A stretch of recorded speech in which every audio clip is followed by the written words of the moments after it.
if they got paid for that 4-hour extravaganza they put on last Wednesday night, I think they ought to be giving out refunds. Gee, Manelli, Shelley, I can't wait till we go through the ratings for this, but one would have to think that this was the television equivalent of a bobsled run. Or maybe the ski jump on the Wide World of Sports, where they go from the thrill of victory to the agony of defeat. Top to bottom, and this thing got weirder as it went. Who are all these people? Are you talking about a wrestling show? You haven't really... Yes. Who are all these people? That's what you're saying. I'm talking about, well, it was just random people showed up. I mean, there's Claude. We haven't seen him in a while. Fyter Fest, the AEW television program from 4 hours and some. From Denver, Colorado at the Mission Ballroom.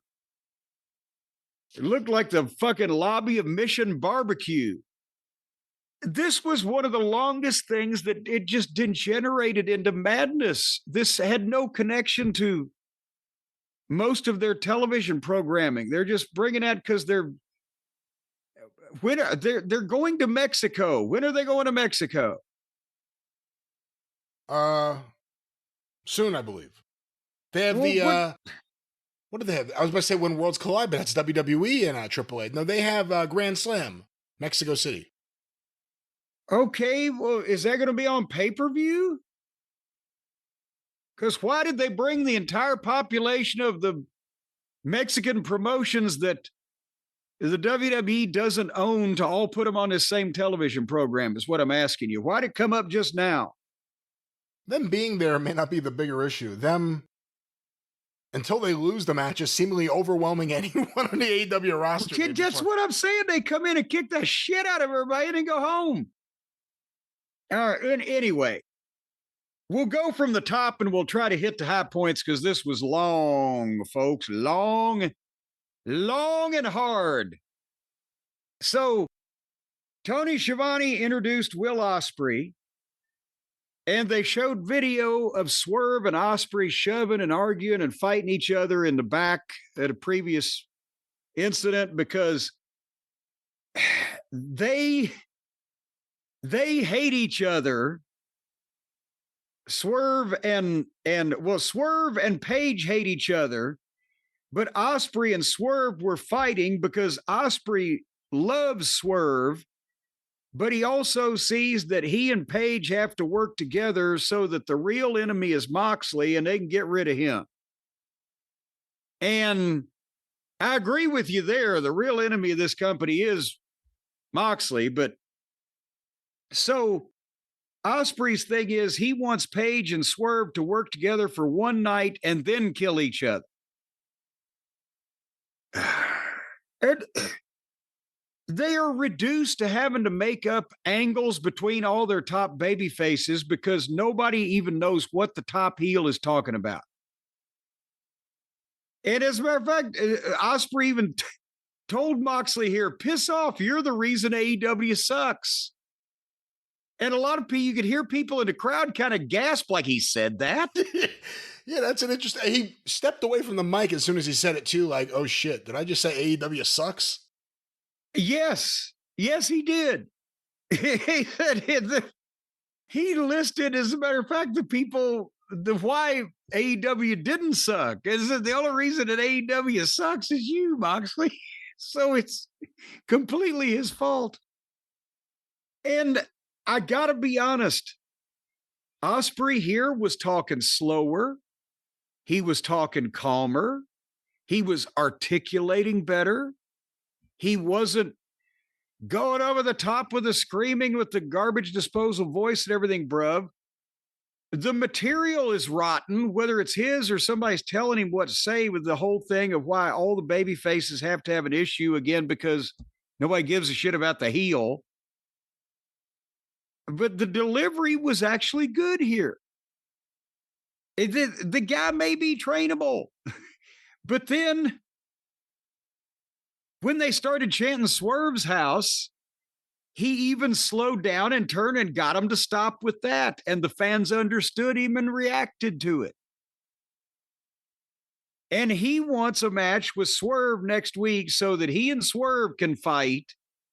And he can show Swerve apparently that he should work together with him and Paige to overcome the Boar Horseman. And I thought, okay, he actually came off like a top guy here. I think they've done something. And then they played music. And out came Leo Rush and Action Andretti. And it's like if Kai and Ty had suddenly interrupted Stone Cold Steve Austin. And the fans were chanting, shut the fuck up. And, that's part of things that fans do these days. But in this case, there seemed to be a little extra genuineness behind it. Because Leo Rush starts talking and the fans whatted him to death.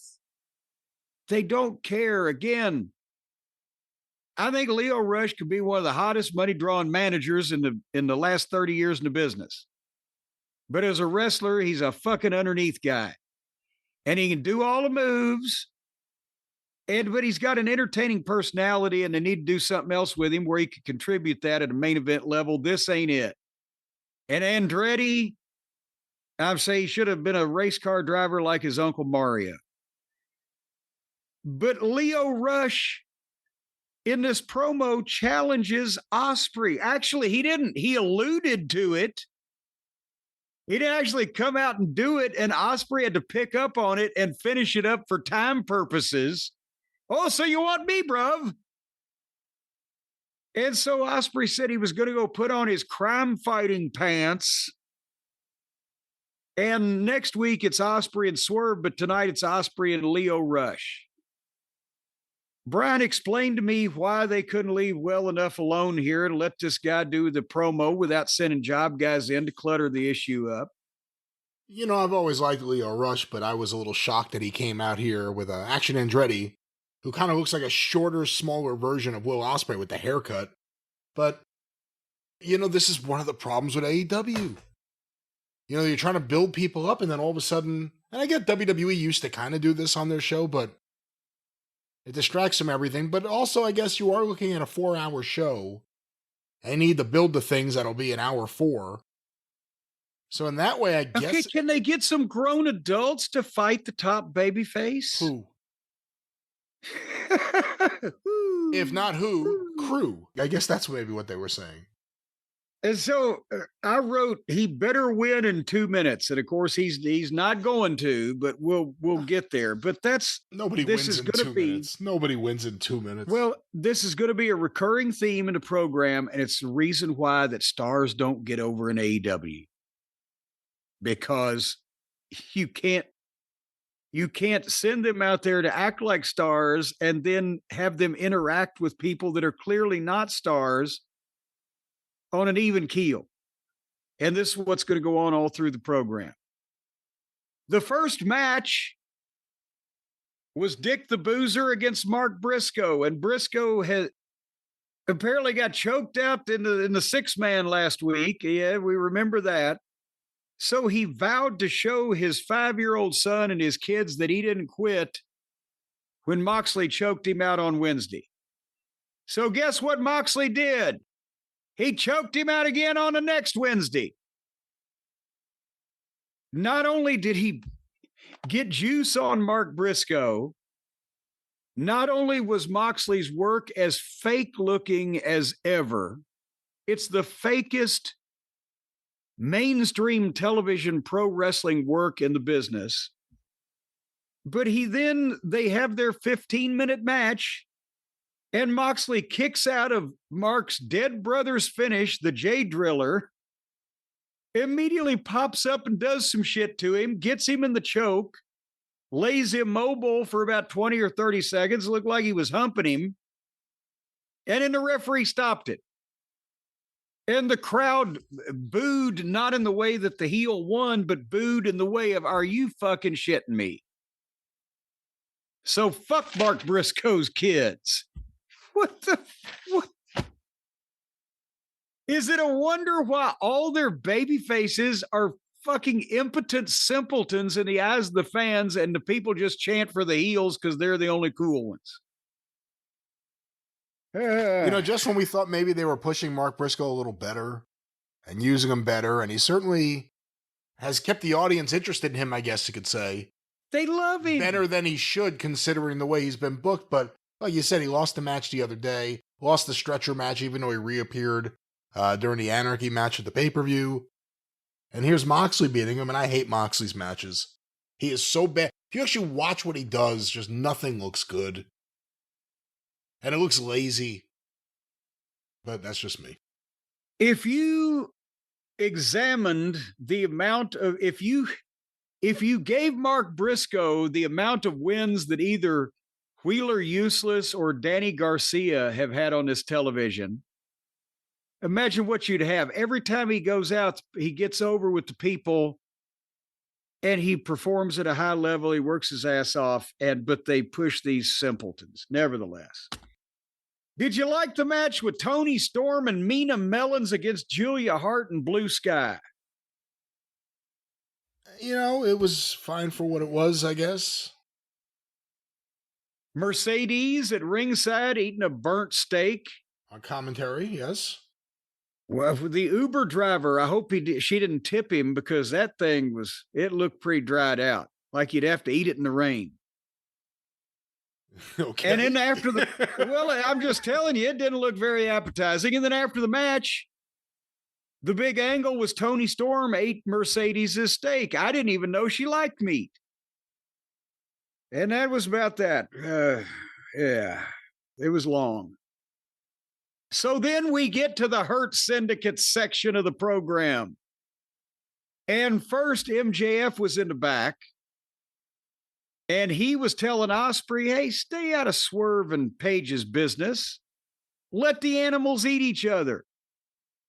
But Ospreay was being noble, and, he wants to do what's best for AEW. And MJF mentions Ospreay's son, and Ospreay snatches MJF up. And suddenly the Hurt Syndicate are all in there, and they kind of intimidate Ospreay into letting MJF go, and then MVP calmed it down and everything, but there's tension there. So then the Hurt Syndicate goes to the ring. Imagine that, just in time for the 9:00 hour. And the fans chanted for Bobby, Bobby, Bobby, Shelton, Shelton, and then MJF goes for his chant and they boo him. So now we got that going where the people are still kind of getting on MJF, but they like the other guys, and that makes it fun. But then MVP got Bobby Lashley to thumbs down the city of Denver to get booze, because Lashley is legitimately from Colorado. And again, MVP is the only person who has the idea of how to do the manager promo these days, where you go out and you put your guys over and talk about how great they are and nobody can beat them. And I don't know why it's so difficult for other people to grasp, but he's the only one doing it. And he said, if the best wrestle here, where are the teams? We got no competition, which is true. And then that was good. And then here comes MJF, and the people are booing him.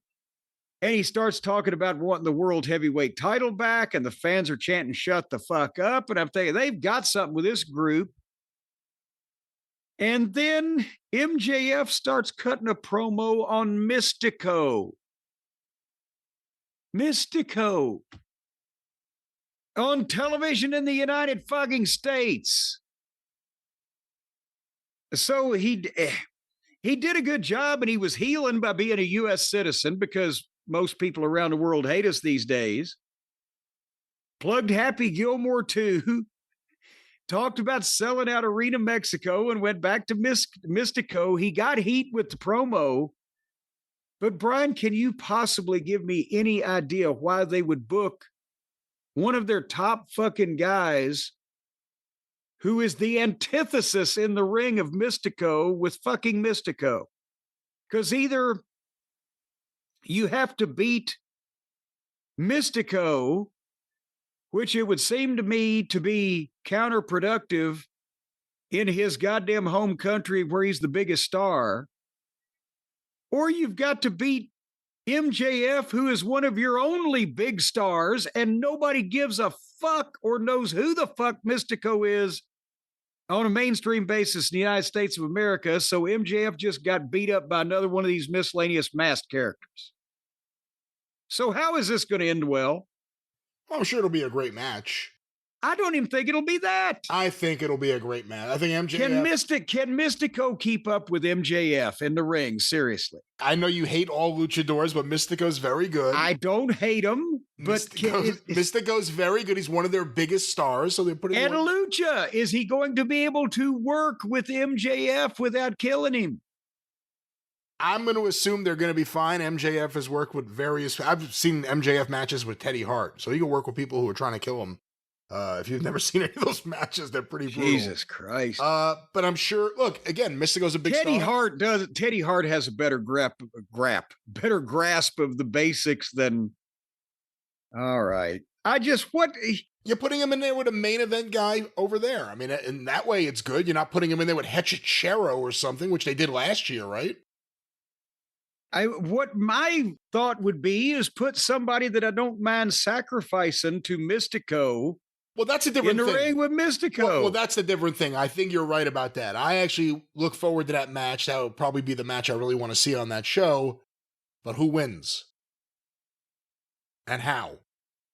And if that's Arena Mexico, I want to see that. I want to see MJF working in Arena Mexico on TV. That'll be awesome. Against Mystico, the biggest star there. Then he better beat him and cause a riot. Then I'll be all with it, all on it. But if he's going down there, he's going to get beat. What good does it do? AEW has no fucking main event talent and no main event matches on horizon that anybody would give a shit about in great numbers. Well, again, not to get too bogged down in the Mystico stuff, because I'm sure we'll review the match when it happens, but I was kind of thinking, this promo from MJF isn't hitting it for me, and I think part of the reason is he's doing it about Mystico. And again, I've already told you I want to see the match, but it went for a little bit, and I was like, yeah, this is like the first MJF Hurt Syndicate segment that's not really hitting for me. And then, like, the surprise happened, and I was like, oh, this is fucking ridiculous. Now I love it. This is ridiculous. Well, and then as I've just mentioned, at least it's still the tag team champions and a former world champion. And even though MJF is talking about somebody that most of the people seeing this television don't know or give a shit about, it's still stars. And then they play music. And I'm like, what the fuck? They had it here. It could have come to an end. Kevin Knight, Commander, and Hong Kong Phooey come out. And MVP called one of them Bruce Leroy. I don't know whether that was Spitball or who, but... We called one of them Shonuff, and Spitball's costume is more Shonuff, but obviously he's also a white guy, so I don't know. Well, or white looking. I don't know what he is, to be honest with you. Are you sure he's a guy? I have no idea what he is. I don't know. I don't know anything. I know nothing. I see nothing. So Commander spoke Spanish and a little bit of English, but then Spitball started speaking some kind of language that wasn't English, but it didn't sound like Spanish. And then he spoke English, and I wished he hadn't. He sounds like fucking Manny on Modern Family. But he actually... There he's standing there. Look at the state of him. You need binoculars to be able to see him in the goddamn building. He's so small. Commander, another miscellaneous guy wearing a mask, and poor Kevin Knight, who's gotten slotted in with these jobbers. And he called them a group of international killers. Not only did MVP horse laugh, but the fans laughed. It was like Bambi announcing, I'm vicious, get away. And here's my friend Commander. Yes, and here's my friend Commander, who will now speak in an unknown language. So then Kevin Knight finally challenged him. And that's again, what did I just say? You can't get stars over if they're constantly interacting with fucking underneath guys and job guys and mid-card guys as equals and as some threat or as someone deserving of their attention. And MVP said, no, you haven't earned it. So impress us and earn it. And the heels walked off and left them so they could have their 6-man tag. But then they have the 6-man tag, which is Kevin Knight, Commander, and Hong Kong Phooey against Rush, Frank Mortis, and Dralistico. And they go 15 minutes.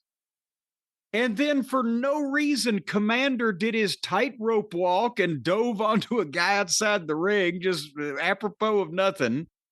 While the guys inside the ring waited for him to do that. And then Kevin Knight splashed one of the heels, 1, 2, 3.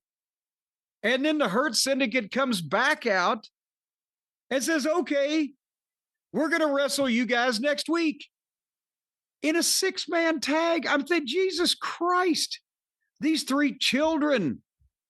Yes, if you're going to book it as a TV match where the 3 top heels just beat the shit out of these guys, fine. You don't need to advertise that ahead of time. You don't need to set it up. You don't need to create doubt in people's mind as to whether the baby faces might win, because they're not going to. And you don't want people to think that they could, because you don't want people to think that Kevin Knight, Commander, and Spitball can beat your 3 most over fucking heels. Jesus H. Christ. So then and I'm not blaming MVP, because God knows this was not their idea, but they are being paid to do a job, so I guess they have to go along with some things.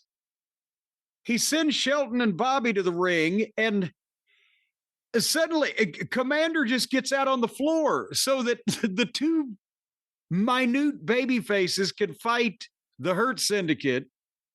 And they duck and dodge and drop kick him out of the ring. And then MJF gets in the ring and he has to stand there and wait like a stooge to be drop kicked by the fucking masked fellow. And then they all do a triple dive on the heels, and the heels are like, oh my God, they're off balance. And they're that works if it's in any way remotely a competitive situation. This is not. You're just devaluing your top talent by pretending it is.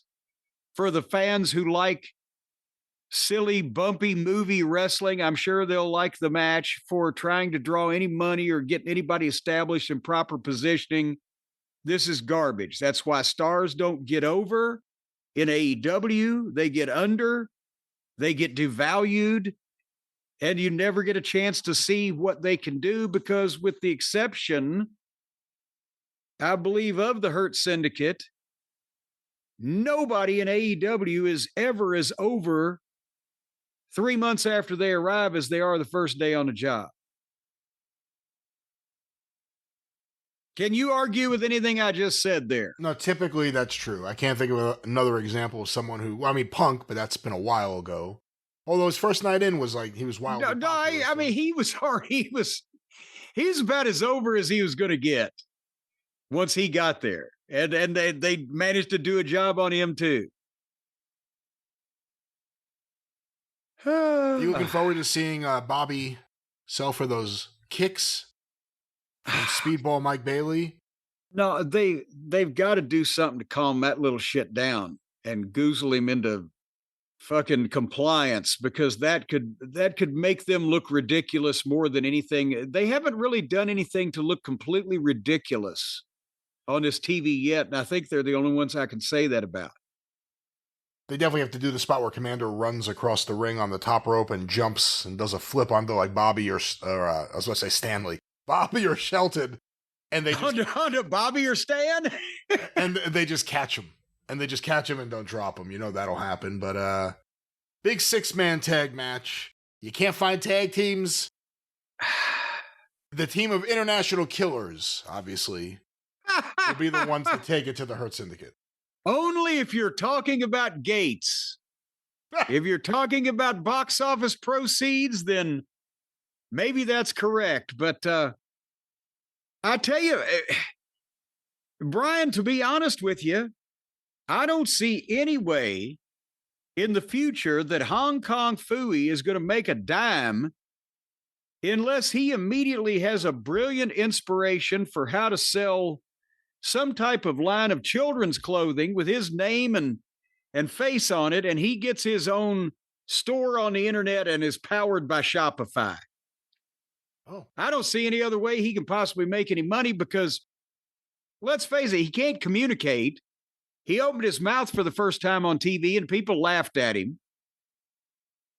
I mean, well, that's not really good when you're not saying shit that's supposed to be funny. Now, if you're a stand-up comic, you might feed off of that type of thing. But Hong Kong Phooey ain't got a lot going for him, and this wrestling thing probably ain't going to last long. I think he needs a store powered by Shopify. You know what Shopify powers, don't you? yes. I didn't know if you were really asking. Yes, they power. Yes, that's a question. They power our online t-shirt store, and of course, they power businesses for people all across the land, just like they can power the business of the listeners. Yeah, a big pow, too. Pow! Right in a kisser, because they're the commerce platform behind 10% of all the e-commerce in the United States, from household names like Mattel to brands just getting started, like you, the small person out there, the little person out there, the minute, insignificant individual like you listening to my voice right now that wants to make $1 million, but the only thing standing in your way is you don't know how to make a fucking $1 million. Well, don't worry about that because Shopify does. They've got millions they've already made, and they can make millions more, and they'll give you some of it if people buy your merchandise. The way they can buy your merchandise is by you going to Shopify and getting them to help you from day one with hundreds of beautiful, ready-to-go templates to express your brand style. Don't worry about working on coding and all that stuff because they can do it. They've got templates. They've got websites. They've got web persons that just tie a web around you. And from inventory to payments to analytics, they'll take care of everything. They'll do the books. Don't dare question their bookkeeping. I'll tell you what, that's when they have to send George over. George has the eye patch and a fucking cauliflower ear. Don't question their bookkeeping. There is no but George. Spread question your brand's whatever word. you like. They are honest. They are honest brokers. They are there for you, to work with your business, build things up like sales Shopify. Yes. I'd suggest you ask other people questions, though, because they don't like that. Spread your brand's word with built-in marketing and email tools to find and keep new customers. The new customers, once you find them and you keep them, they can't get away from you. They're inextricably bound by Shopify and their super secret system. No. Which, of course, involves finding out the closest relatives of your new customers. No, it does not. No, it does not. And did I mention, Brian, that iconic purple Shop Pay button that's used by millions of businesses around the world? Yes. Shopify has the best converting checkout on the planet. Your customers already love it, and they can install that button. So when people hit that button, all around the world, it doesn't matter what they're hitting that button for, you're going to get a piece of it. It's all part of the plan. You're going to be one of the button people. Well, no. And no. Well, okay, well, you wear zippers at the meeting and see what happens then. But folks, if you want to be one of the button people with that iconic purple button, people press it, and that's what happens. Then right now, go to Shopify.com/JCE. That's Shopify.com/JCE. Sign up for the $1 a month trial period, where they can show you what they can do, and then you'll start selling today. And you'll sell and you'll sell and you'll sell like an auctioneer. You'll sell like you're going to the electric chair. You'll sell like they waltz you across Texas. And then you'll get your comeback to the locker room. And there you will find a pot of gold at the end of the urinal in the locker room. Shopify.com/JCE.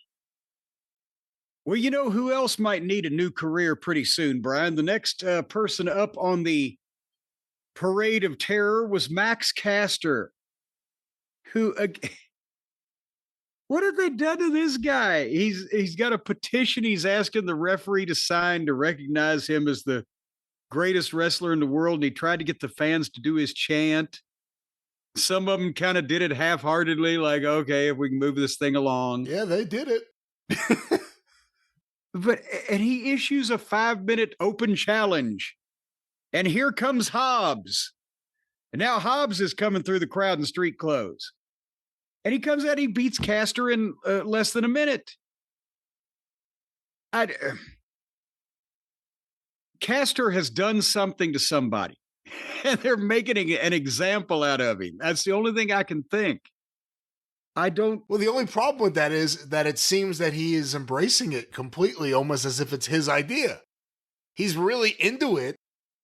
He's getting the fans into it. I have to say, other than the fact that it seemed like he had potential for something other than this, I'm entertained by it. It's the best comedy thing, I think, in wrestling whenever it randomly appears on this show. But because it makes no sense. The more you think about it, you're like, what happened? The Acclaimed were one of the most over things in the whole company. They actually, I think, sold some merch. Yeah. They got Billy Gunn over. I mean, just everything. No, I mean, he was over, but they got him over in a different way to a different audience for different reasons. It was all working, and then they kind of just broke up. Like, it was just like, all right, I've had enough of you. Yeah. All right, I'll see you later. Like, what the fuck happened? And then they finally have the match, like, weeks later after Caster's been losing to everyone, and Bowens doesn't do anything. If you live in New York, you see Bowens in the PC Richard commercial still. As the smiling tech at the end, folding his arms like, hey, I sold you that 5-year fucking plan for that fucking stupid TV. But yeah, it doesn't make any sense. That's why it's almost well, go ahead. If this is Caster's idea, he just obviously doesn't have any idea, no pun intended, of what the fuck it's doing to it's making him look like he's a complete imbecile now. You couldn't put this guy in a main event or any kind of top match again. Because how would that work otherwise? How are you going to, I mean, you've been a booker and a promoter. How are you pitching to someone, look, we have a gimmick for you. You're going to go out there and make a complete ass of yourself and then lose right away. And then you'll be off TV and then we'll do this again. And well, yeah, I mean, there's been losing streaks like Barry Horowitz, right? But Barry, bless him, understood that his position was he's an underneath guy in the big company. And they gave him something to do, and okay, because it's more than what he was doing. But he was a job. But with all due respect to the talent and ability of Barry Horowitz, he was a job guy. Like when I was a kid watching WWF, yeah. I never saw him win anything until they gave him that push in '95. Well, but that's what I'm saying is part of the losing streak thing is when he did it in Florida too, I believe. Is that when you do a losing streak with a guy like that, they are kind of an underneath guy, and that's where they're going to be, but you can get some interest in them as part of the package, but you don't. Yeah. It's not a main event spot. It's not anything approaching that. Like, honestly, when I think losing streak, the first thing I think of, and I may be the only fan, I think of Mike Boyette in the UWF. Like, it was entertaining that he never won and they pointed it out, but like, it wasn't like, give him a push.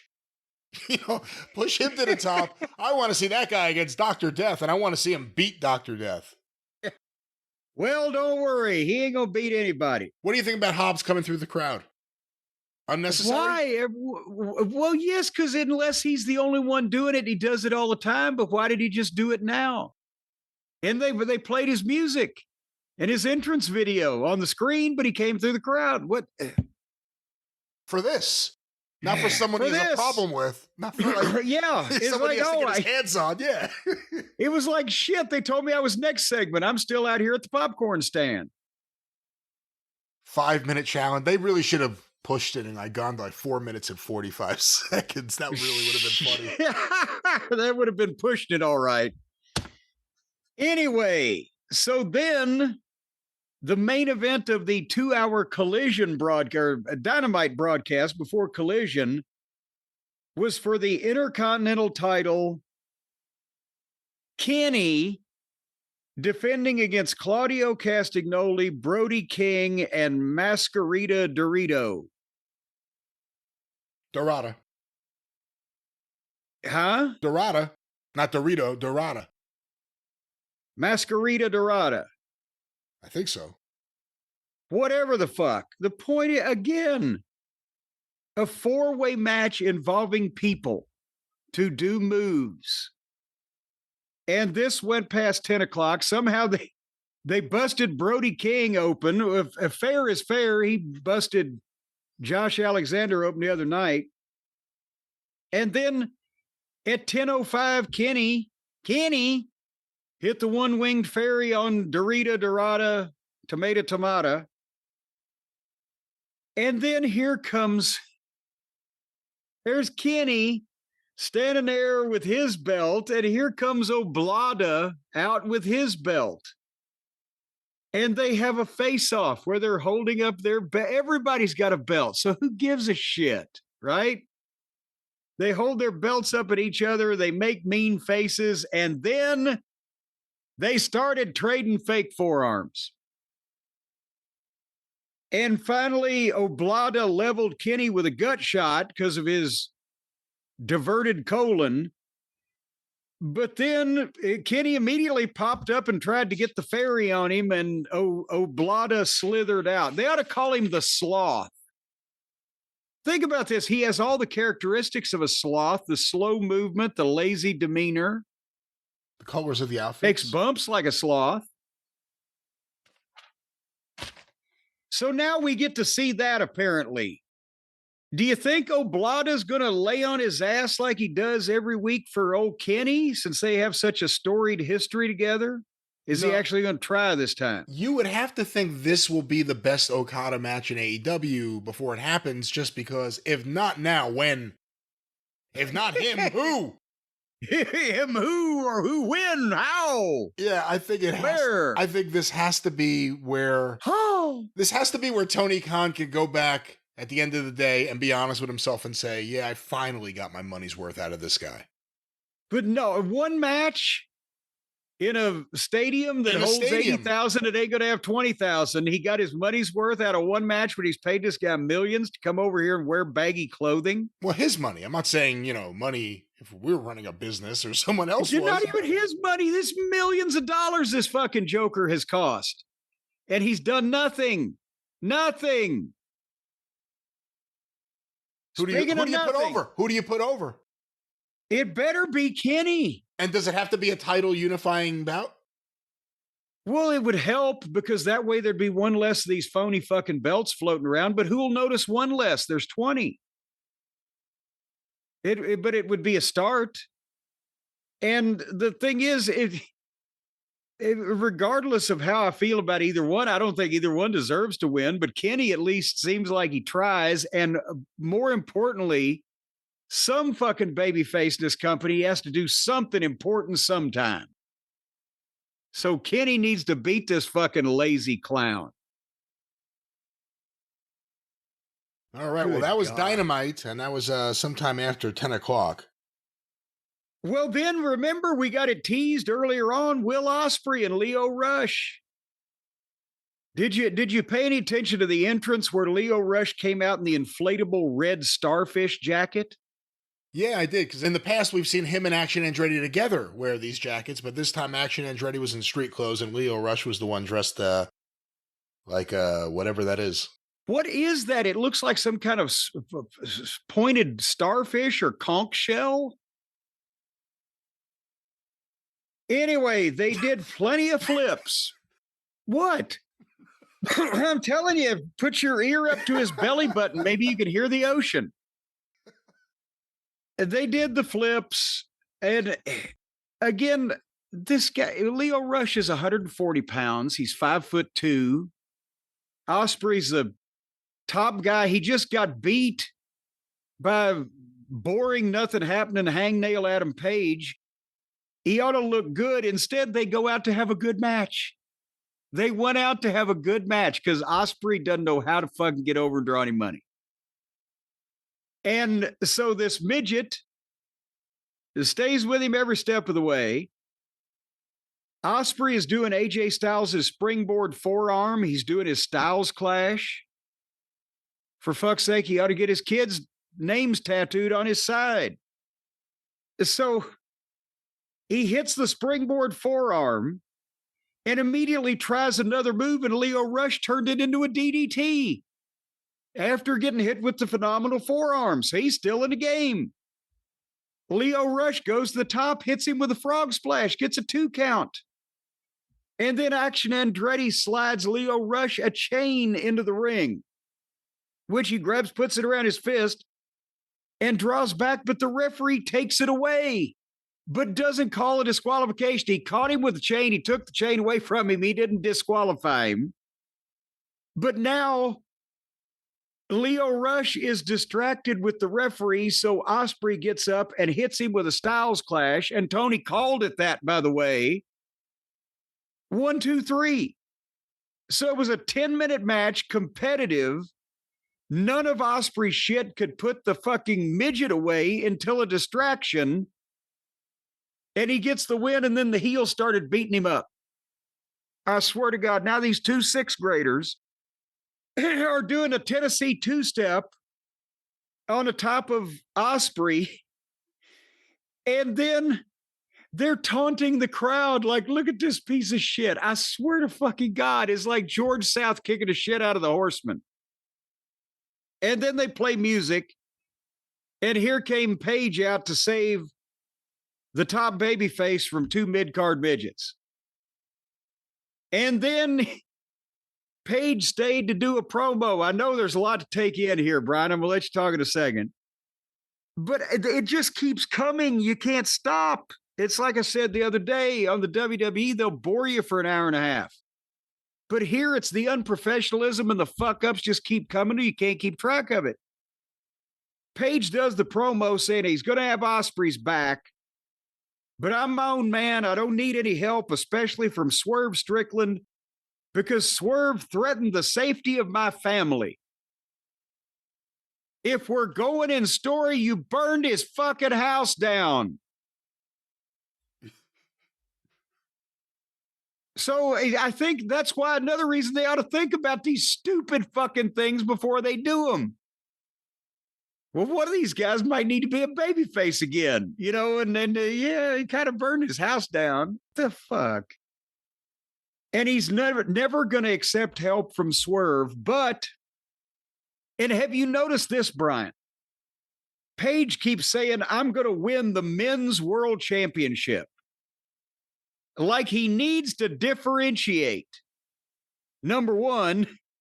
And number two, it sounds so bizarre for him to call them the men's world champion, like the women's world championship is goddamn equivalent in anybody's mind, anywhere, for anything that you need to call attention to. I'm going for one of the 2 big ones. No, you're going for the world title, you fucking idiot. The women's world title, you can call it that because it's secondary to what's supposed to be the main event position in the company.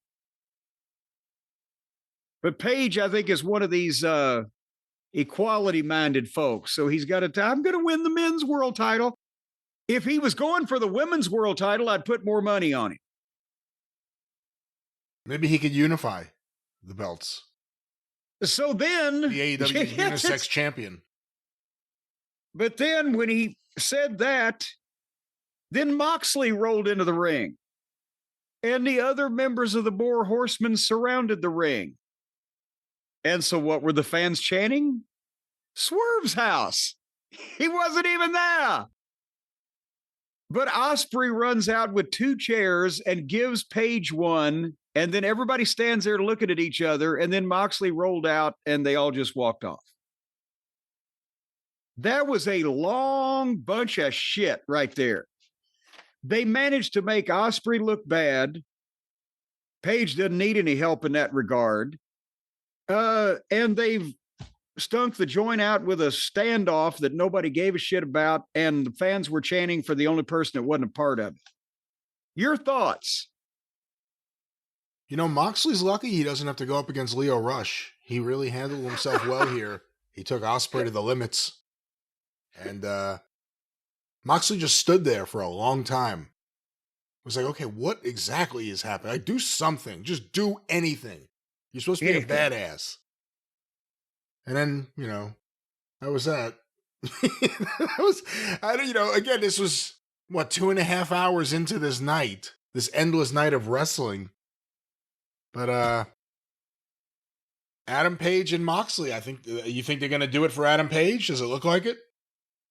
Well, I mean, my God, this shit has to end sometime, but nobody wants to see Page champion again. Osprey, when he came in, you could see clearly that just don't fuck this up. Just figure out a way for the trajectory to be him to be the world champion in about 6 months. And he's not even wrestling for it at the biggest show, the biggest show, whatever the fuck. So are they going to wait till they go to Wembley? When's that? Just more Moxley. That's September, isn't it? Are they going to Wembley? They're going to or not Wembley. arena. They're going to London, not Wembley. I apologize. I hope they don't wait till they go to Wembley. It may be a while. Yeah, we'll don't hold your breath. But they're going to England in September. They can't go to Wembley anymore because they can't fill it up. But this prolongs this shit that nobody wants to see with Moxley and this whole cretinous band of fucking lunatics. Speaking of which, Brian, you may be more knowledgeable than I am about the current lucha libre scene in Mexico. Are Atlantis Jr. and Templario currently main event guys in Mexico? I can't pretend to be too knowledgeable about the current lucha scene. Atlantis Sr. was a major star. Atlantis. Well, and we used to call him just Atlantis, but yeah. Yes, that's before there was a junior. Here's what I said earlier about MJF and Mystico. It applied here to FTR versus Atlantis Jr. and Templario. You're going to shit the bed in some kind of way. If you had this match in Mexico at a big event in an arena for the live crowd there, it would have been wonderful. Could have had the same exact match and then done the same finish, and FTR fuck them just barely in the end, or FTR could have put them over. It'd been wonderful for the Mexican audience. But they're showing this on American television. When you have two guys that the majority of the viewing public have never seen or heard of and don't give a shit about because they've never seen or heard of them, and they come in and kick the teetotal shit out of FTR, of former tag team champions, one of your established tag teams, and lose only on a fuck finish after just almost beaten a dozen times, foiling their finish. You don't put this on American television because that's not no. If they're going to Mexico, they have that match in Mexico. The lucha guys look like $1 million. It doesn't matter. But the American television is not promoting the event in Mexico. And if it's going to be a pay-per-view, then you got serious problems anyway. Because you try to sell it FTR versus these two jokers or anybody else. It doesn't make sense. They are promoting the lucha guys as being competitive with their main event talent that they feature here every week and regularly on all the events. And we're going to see these guys barely every once in a while. And they ain't going to get over when we do. But as I mentioned, if you take MJF to the Grand Slam in Mexico and he beats Mystico, you run the risk of pissing off the Mexican fans. But if it's not going to be shown in America, then yeah, beat MJF. Just don't mention it on fucking television. And then everybody's happy. But I don't know why they're promoting the Mexican wrestlers on their TV as being competitive with their real full-time talent, when it ain't going to help the gate in Mexico, because they ain't watching TBS in fucking Mexico City, are they? I don't know. What's going on here? I can't speak to what they get in the hotels there. Again, they get a lot of tourists that go to Arena Mexico. What's going on here? I don't know. I think FTR have lost a lot of luster. It's not just that all of a sudden they're walking out there in all gray or silver, whatever it is, no color. But just, I don't know. Hasn't really clicked yet with Stokely. And this is... He's got nothing to do. What's he doing? What's he saying? What's he done? What's he been responsible for? But they get, even still, again, two teams, complete antithesis of each other, what they do in the ring. And they make it competitive so FTR looks weaker. At one point, again, the guy grabbed Cash in a right-armed headlock, and the next spot he was supposed to shoot the guy off and do something, and you can see Cash going, what the hell the fuck do I shoot him off out of this? And he just shoved him, and the guy ran to the ropes. But they kicked the shit out of him. Well, it's what happened. Just shove him. Out of your body don't go after 20 years of wrestling training. Your body don't go the other way. I wouldn't be able to, I could imagine how to. Anyway, they kicked the shit out of him. They almost beat him numerous times. They foiled the Shatter Machine, and then Dax tripped a guy on a suplex for a fuck finish in 15 minutes. This is why stars don't get over in AEW.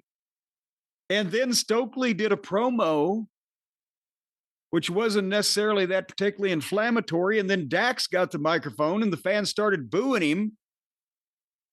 So for real, he just, fuck it, never mind. You don't get to hear me. And he gave the microphone back and they left.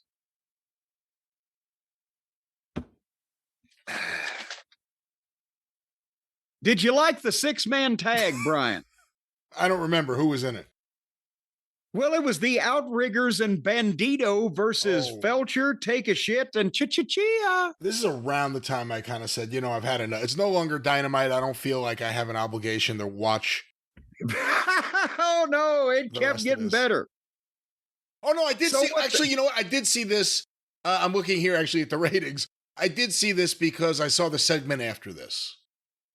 Well, first of all, you've got to admire them for gearing it down to where it was only a 6-man tag. You don't want too many people in the ring at once.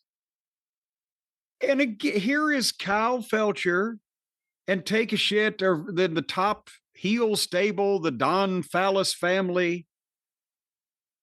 And they just pair them up with Chia for no reason. The Outriggers were wearing lucha masks, so they were Los Outriggers because they were Bandito's partner. And they went another 15 minutes and did a bunch of fine moves. And then Take a Shit and Kyle double brainbustered the Outriggers 1, 2, 3. But they rush through the matches like they've only got 3 minutes, but then they go for 15. So you get a little bit of both. But that was, and then you said the segment afterwards. Are you talking about Megan Brain and Penelope Pitstop? I saw this. I did see this segment. So they go to the back and they got a camera close up on the both of them while they're doing a promo. And Penelope has that monotone delivery. She's memorized it, but she doesn't really have enough personality to put any excitement in it. And then the camera widens out and pans down because she's talking to Anna Jay while looking in the camera. Anna Jay, you should have knelt down. And then they just stop talking and the camera pans down and Anna Jay is on her knees. They got her by the hair in front of them.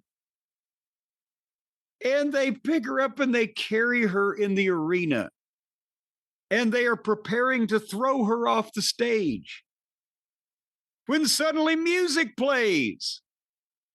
And here comes Ty Mello Conti with a stick. And suddenly, by the time she comes out on the stage, there's like a dozen security guards getting in between everybody and pulling everybody apart so they can just yell at each other. And I was going to say, I believe that Ty Mello Conti has changed her look, but I can't say for sure, Brian, because I can't remember what she used to look like. Did she look like that or is she different? Her hair may be darker. She came out and immediately started making faces. Back in paid, which kind of made me laugh. But I believe she's a legitimate, and I could be wrong, I think she's like a legitimate black belt or something, which they obviously didn't really point out here because, again, Megan Bain's gigantic. She saved Anna Jay. Another one of the shooters that couldn't get the picture along with Marina Schaefer and the others. Well, remember, her and Anna Jay go back in AEW. They were like always together as a team. And then she left, had the baby. She's been gone a while. So she came back to save Anna Jay. This is in the middle of Collision, not even Dynamite, Collision. Anna Jay didn't know her best friend was there with a stick. They queued up her music and everything. Hey, I can understand her not knowing her best friend was there, but not knowing she had a stick. Not knowing she's there with the stick? Come on. Stick. You should have seen where she put the carrot. Years ago when I was in summer camp, there was this bus driver named Jimmy, and he was kind of mean sometimes to the kids until he realized he actually really was a good-hearted man. But he had a stick, and he would always threaten us with the stick. Like, I'll get the stick. And then someone said, where'd you get that stick? He said, I invented this stick. Where'd you think I got it? Home Depot? No, I invented the stick. Noted stick inventor. Yeah. But yeah, no one knew Tana, what's her name? Ty. No one knew Ty Mello. She's not Conti. She's Mello. No one knew she was there. She's mellow. She's laid back. Ty laid back. That'd be a better name. No, but this was a captivating segment for me as a fan of really good looking women who wrestle really badly. I thought this was just like a great segment, like an all-time great segment. Well, speaking of, I was going to say good looking people who wrestle poorly, but I can't really say he's good looking. He dresses nice. Ricochet. Did you see he came out to do color on the next match and he's all duded up there? Same thing. He told his wife to go to Cox's and get him a seersucker suit, but she got mixed up and went to Sears instead. All right, let's how'd he became. Let's stay on target. He sat down at color, and I'm writing down what the next match is: a Sammy Guevara versus Lee Johnson with his manager Blake Christian. Here comes AR Fox. It's a three-way. No, wait. For the Ring of Honor TV title, here came Christian Cage, Nick Plain, and Nick Plain's mom. So it was a four-way for the Ring of Honor TV title with Sammy versus Lee versus AR versus Nick. And Nick, of course, being the champion. He's got that belt. Should they call it the Twink title? Did you see this array of well, listen, I don't know. Cute, young-looking, small people. I think if there was a Twink division, I think it's more for people like Adam Cole size, I guess. Maybe Orange Cassidy. Sammy's a little Sabian. I don't know. He has kind of the Colin Thompson look. I don't know what division that goes in. AR Fox just looks like a friendly Subway performer who is down and out on his luck. Could use a quarter. Somebody stole his guitar when he turned his back. Boy, he used to have such fun times down in the Subway with his little dog Peaches. All righty. I don't know who won that match. Do you? No, I told you I was kind of out on this show. Yeah, after. Okay. Yeah. But did you see the debut of the Toxic Spider Tekla? I have to go back and watch this because I didn't want. But wait, I've seen it written now. I was hearing Tekla. It's Thekla. Thekla is what her name is. Thekla. Thekla. That's how you pronounce it, or that's how you spell it. Well, why would there be any difference? Well, sometimes there's a silent letter. Why would she put an H in there if it's Tekla? Well, it's not. She didn't put it in there unless she. Well, she made it up, didn't she? I don't know. Is it a real name? Is there anyone over there in Austria? Well, who's fucking named Thekla? I don't know. I don't hang out in fucking Vienna. And they don't spell it Thesla, do they? I don't know. His name was Tesla. And here's another thing. Does the estate of Nikola Tesla get any kind of goddamn cut from the Elon Musk's fucking, there's an intellectual property problem. I think we need to call Stephen P. New and Andre the Giant. What, is there an estate? Well, there has to be an estate. He's dead. Did he have a family? Well, he had to have a family. He had a penis. That's not exactly how that works. You have to actually have a family. Well, I don't know if he did. Well, that's didn't. Hold how on. else you going to get one. I'm going to look it up. And by the way, there's also a company called Nikola. But let's. But then they got to worry about baby doll. Nikola Tesla. He significant. Doesn't say anything here about wife. Let me scroll down Wikipedia for personal. He was married to his work. It's all right. One shock too many. On religion, on society, personal life and character. He was a lifelong bachelor. He worked at the Regal Beagle. It says here. No, so no family, so no estate, so there's no one to leave anything to. What about Liberace? Do you have any kids? He was a lifelong confirmed bachelor. Well, nevertheless, you know who doesn't have anything in common with Liberace? Who's that? Tekla. She wasn't a virtuoso? Lady Frost was the opponent. And Tekla came out kind of dressed like Bam Bam Bigelow, an animal, if they had a kid. And I need to see more here because my first opinion was Lady Frost was trying and she might be okay as a worker, but you can tell Tekla's got the personality and she's green and she's got to be, I noted, got to be awkward to work with, but the style is different. She's got a lot of oomph. This didn't go long. She got some heat. You know, a little comeback, got her fucking hold, whatever the hold was called, the submission, and won the match. And then got some more heat and got her hold back on. And if anybody wants to go back now that I'm going to say this, because if you didn't, the only reason I knew this happened is because I heard the crowd pop. But the camera is on the ring where old Tekla has the hold on Lady Frost and the people are going, oh, and suddenly you hear, yay, cheering like somebody's coming to make the save. And then you hear the crowd go, yeah, ooh, like, oh shit, and kind of some giggling. And that's the sound you hear when somebody busts their ass or when somebody runs down and slides under the ring or whatever. And I swear to God, within 3 seconds, Queen Aminata, Queen Waiata, came into the ring barefoot, holding one high heel in her hand to chase the heel off. I guarantee you, she tripped on the entrance ramp and busted her ass, and the people popped for it. But she got lucky you didn't see it on camera. Well, where else would the camera crew miss some action happening than AEW? It happens all the time. Well, that's true, yes. But so she's interesting, old Tekla. As I said, this was short. This was the way to debut somebody. Of all the people that have debuted, why they decided to actually do it right for her, I don't know. But we'll see what happens. The style is going to be, you're going to have to be a pretty decent worker to be able to work with her and it not look hokey.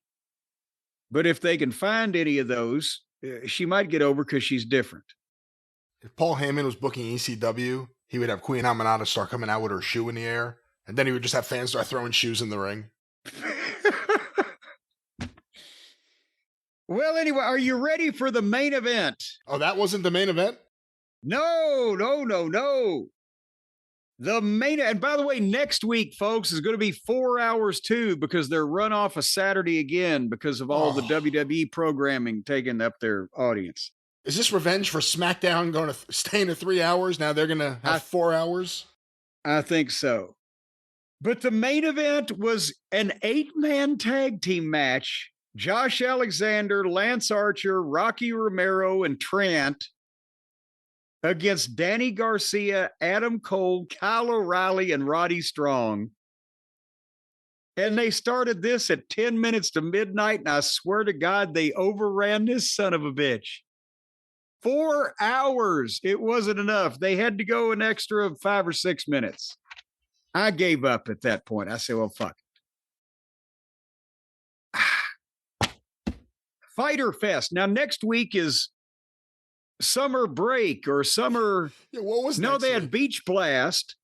Then they had Fyter Fest. Now they've got summer. So it's not Summer Blast. That was mine. It was Beach Break. They can't use Beach Blast. That's been used before. Well, no, I'm saying it was Beach Break. Then Fyter Fest, and it's not Summer Blast because I said that was mine. It's Summer something next week.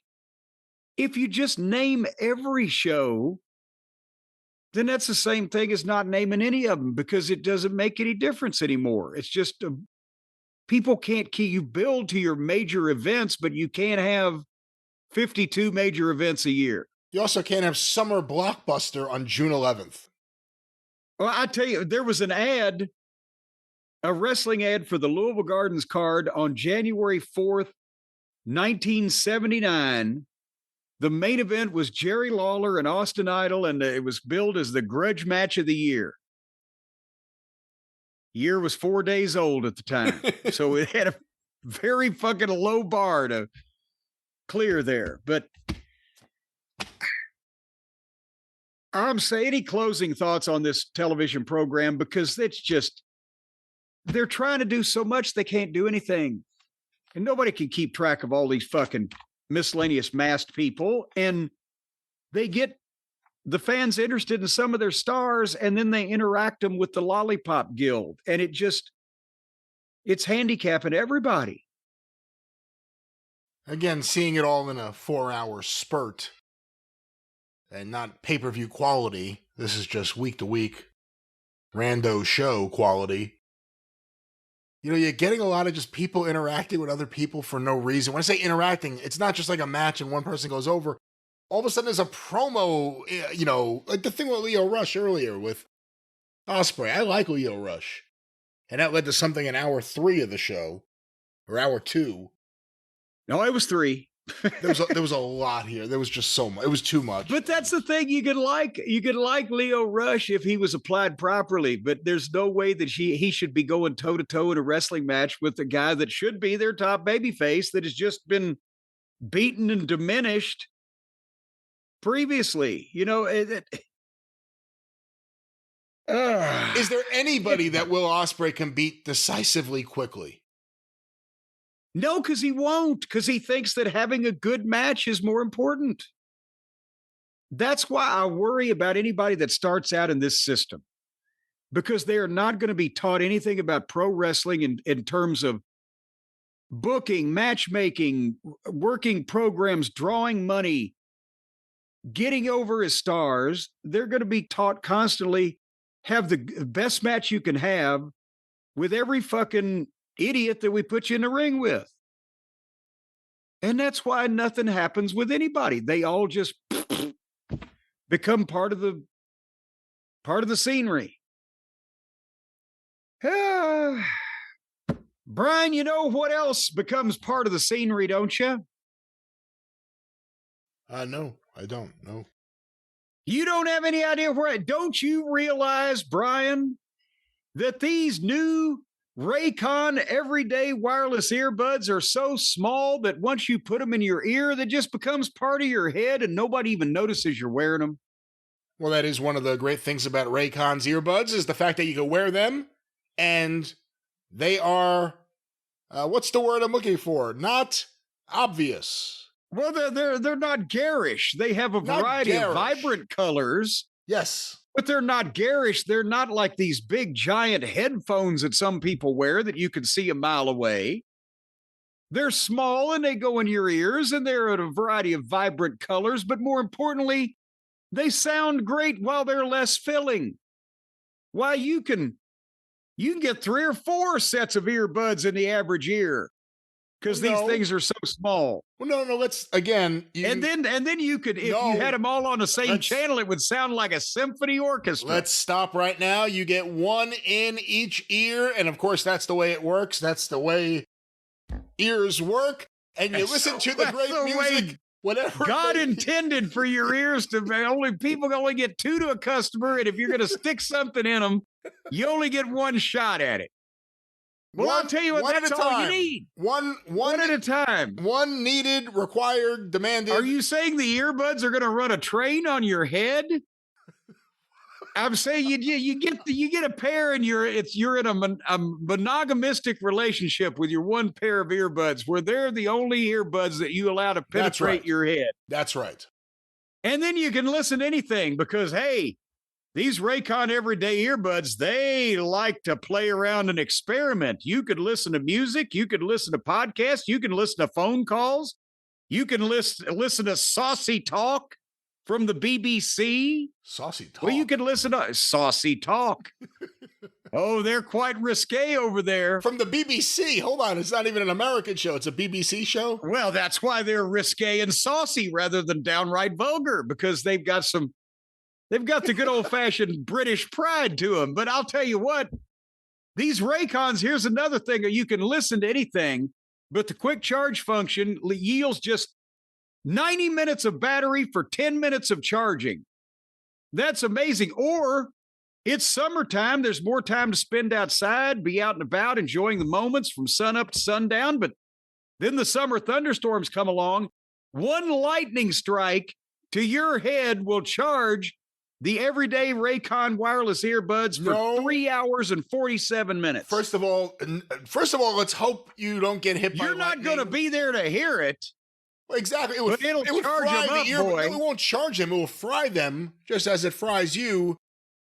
Don't try to get hit by lightning. Don't be fried. Don't be fried. Stay indoors when a thunderstorm comes. And, of course, don't go out there with your umbrella or anything else. Well, that's why they make these out of plastic instead of metal, because then it'd be like the Frankenstein monster with bolts in your neck where the lightning would just bam. But again, like you said earlier, they are comfortable and they smoke good. Fit safely inside your ear. Safely stay in the house in bad weather. Raycon. Here's another thing. Don't be wearing these things and get up in the middle of the night and go to get a drink of water, because not only with the toilet lid might fall on your head, but also you can't submerge these things now. Yeah, again, I don't know who's dealing with this problem. Let's deal with reality. And of course, a great reality, Jim, is a great deal. And we can get the listeners a great deal. So many listeners have done this already. A great deal on a new pair of Raycon. Do more of it. And not only can you get a great deal, but you can get a 30-day happiness guarantee return policy. If you don't love your Raycons for any reason, then you can return them, no questions asked. Well, you're not allowed to ask any questions, but they're going to grill you pretty good over what's going on. They want to know. They want some positive feedback, and they will make you prove whatever your problem is to make sure you're not misrepresenting everything. But nevertheless, 30-day happiness guarantee return policy and 15% off Raycon's best-selling everyday earbuds if you right now immediately go to buyraycon, BUYRAYCON, buyraycon.com/JCE. You're going to get 15% off the everyday earbuds only by going to buyraycon.com/JCE. Again, listen to the rhythm of the falling rain, telling you just what a fool you've been. All on the Raycon everyday wireless earbuds this summer when you're out and about. Watch the lightning, sidestep the thunder, and listen. Watch the lightning. Listen to the everyday earbuds. Watch the lightning. Watch the lightning. Drop down, sidestep the thunder. Get it again. Buyraycon.com/JCE. All right. Our friends at Raycon, we love them. You'll love them too. Speaking of friends, you have some over at the Arcadian Vanguard Network that occasionally do podcasts that the people like to listen to. Another fine week of programming. ArcadianVanguard.com for some t-shirts from the Drive-Thru and everywhere else. And of course, you can get information about our shows on Twitter at Superpodcast or on Facebook, Facebook.com/ArcadianVanguard. Want to make mention of the wrestling news each and every day. Get your wrestling news for free. Start your day with the free Wrestling Morning Newscast from the Wrestling News to WrestlingNews.com or wherever you find your favorite podcast. Want to make mention of Stick to Wrestling with John McAdam. The latest episode, they asked ChatGPT, that's AI, to book an NWA Supercard for June 8th, 1985 at the Philadelphia Civic Center. and then ask ChatGPT to book a rival WWF Supercard in the same city on the same night. Find out what happened. McAdamPod.com or look for Stick to Wrestling with John McAdam wherever you find your favorite podcast. And the Did either one of the rings get set on fire? It does not say anything about that here. But of course, the 605 Super Podcast, the mothership! All right, well, the legal stuff is starting to change in tone, so hopefully some time to finish some stuff up, but go through the archive, 605pod.com, available wherever you find your favorite podcasts. Well, where do we find our favorite AEW ratings for this 4-hour extravaganza that seemed like it would never end? Did the people feel the same way, and were they jumping off the ship regularly as it approached the fucking dock? Well, we have a bunch of quarter hours because of the... 16 quarters plus an overrun, right? Well, let's do Dynamite's overall number first. According to WrestleNomics, this is AEW Dynamite, June 4th, 2025, Wednesday night, 8 to 10:06 p.m. On average, 655,000 viewers. So they got about 20,000 more than last week, but they're still calling Collision or Dynamite 8 o'clock to 10:06, even though it was just the same show. Didn't go off the air and come back on. They were just in the middle of the shit. Well, AEW Collision on TBS, June 4th, 2025, 10:06 to 12:06. On average, watched by 380,000 viewers. Okay. So 655 from 8 to 10:06, 10:06 to 12:00 whatever was 380,000. If they'd have gone from midnight to 2 a.m., I believe that they would have owed us viewers. Well, let's actually find out a little bit more about these viewers. We have the quarter-hour breakdowns. Again, these were compiled by WrestleNomics. Quarter 1, 8 to 8:15 p.m. The Tony Storm backstage promo. The Will Ospreay confrontation with Crew after his live promo. Mark Briscoe's backstage promo. And the start of Briscoe versus Jon Moxley. 803,000 viewers.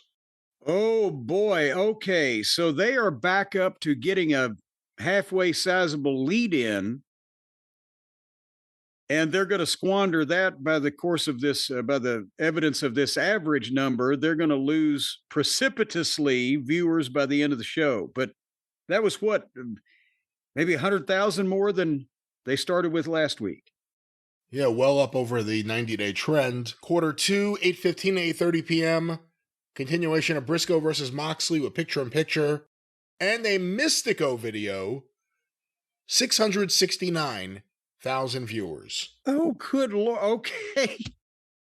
Last week, they kept their audience and even went up and down a little bit in the course of the program instead of steadily downward because they started with smaller numbers. So they started with more of their base audience. This week, they're back to normal where they start with a big number. And I think last week, didn't we say they lost only 40 or 50,000 people in the first 15 minutes? This was 134,000. So we're back to somewhat normal. Well, we go now to quarter 3, 8:30 to 8:45 p.m. An ad break.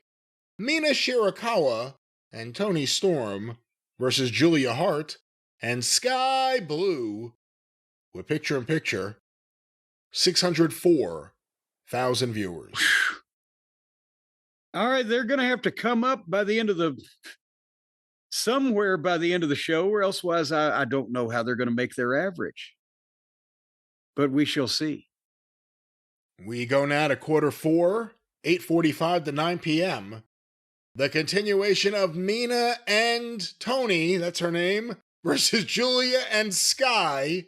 That's her name. And the post-match with Mercedes Moné, the publisher of Moné Mag.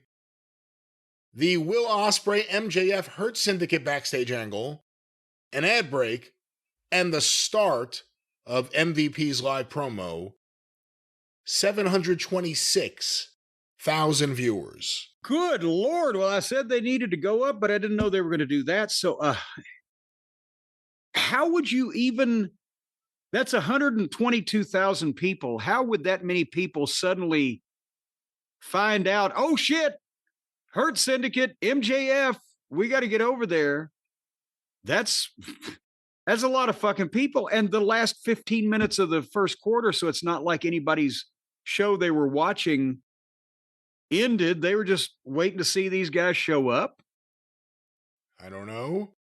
But that continues into the big 9 o'clock hour, quarter 5, 9 to 9:15 p.m. The MJF Hurt Syndicate, Commander, Kevin Knight, Mike Bailey, Live Angle, and Jet and Speed. Jet, who's Jet? Oh, that's Kevin Knight, I guess.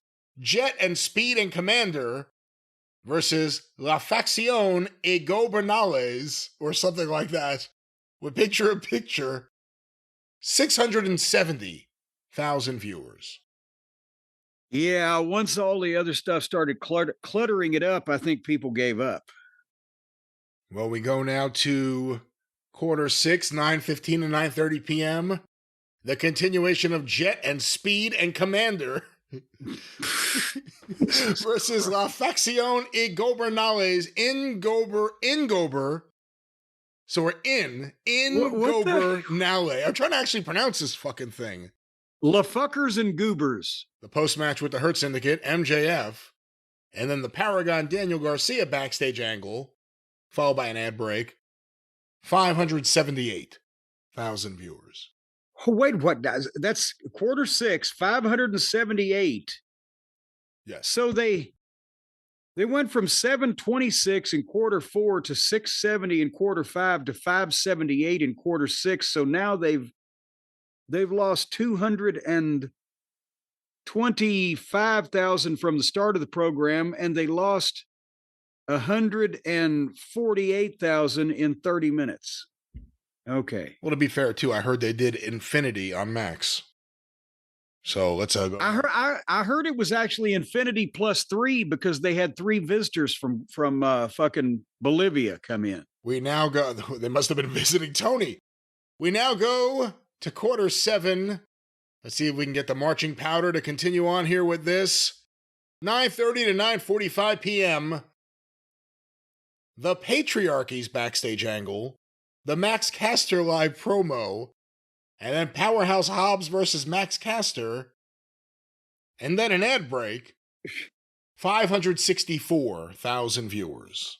Ouch. Okay, there went another 14,000, and we're down now 239 from the start.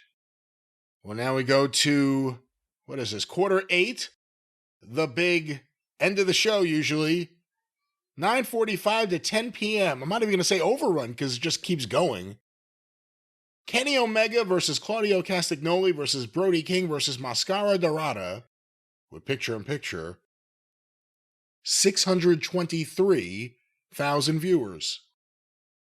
Boy, that's a gift. Gaining 59,000 at that particular point in the program.